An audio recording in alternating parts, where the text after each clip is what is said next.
আমরা একেবারেই সন্তুষ্ট নই। আমরা পরিষ্কার করেই বলেছি যে আমরা ডিসেম্বর যে কাট আউট টাইম, ডিসেম্বরের মধ্যে নির্বাচন যদি না হয় তাহলে দেশে যে রাজনৈতিক পরিস্থিতি, অর্থনৈতিক পরিস্থিতি এবং সামাজিক পরিস্থিতি সেটা আরও খারাপের দিকে যাবে।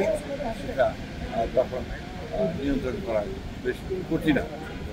আবার আপনাদের সামনে আলোচনা করে দলের সঙ্গে অন্যান্য মিত্র দল তাদের সঙ্গে আলোচনা করে ডিসেম্বর থেকে জানুয়ারি না জুন,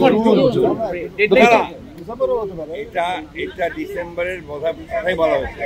তিনি এই কথা বলেননি যে ডিসেম্বরে হবে না, কিন্তু জুন পর্যন্ত নিয়েছে। আমরা এই কথা পরিষ্কার করে বলেছি যে আওয়ার কাট অফ টাইমে। কিন্তু এই শিফটিংটা কেন স্যার? না উনি কি কোনো ব্যাখ্যা করেন? আপনারা চাননি ব্যাখ্যাটা? স্যার প্রশ্নটা হচ্ছে স্যার আপনারা তো ওনারা একটা করে আসলাম স্যার ডিসেম্বরের মধ্যে যদি নির্বাচন, এর আগে আপনি বলেছিলেন যে প্রধান উপদেষ্টা বলেছে ডিসেম্বরে নির্বাচন হবে, আজকে কিন্তু স্যার সেই শিডিউল পাওয়া যায়নি। আপনারা কি করতে চান? আমরা একটু বললাম আমরা আমাদের দলের সঙ্গে অন্যান্য দলগুলোর সঙ্গে আলোচনা করে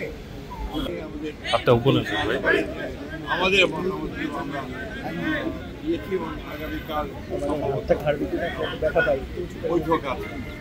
আমরা খুব স্পষ্ট করে বলেছি যে যে বিষয়গুলোতে ঐক্যমত্য হবে সব দলগুলো সেগুলো নিয়ে আমরা একটা চার্টার করতে রাজি আছি এবং তারপরে সেটার ভিত্তি করে আমরা বাকি নির্বাচনের দিকে চলে যেতে পারি এবং বাকি সংস্কার যেগুলো আমরা ঐক্যমত হবো এটা আমরা আমাদের রাজনৈতিক দলগুলো যা নির্বাচিত হয়ে আসবেন তারা সেক্ষেত্রে বাস্তবিত করা দরকার।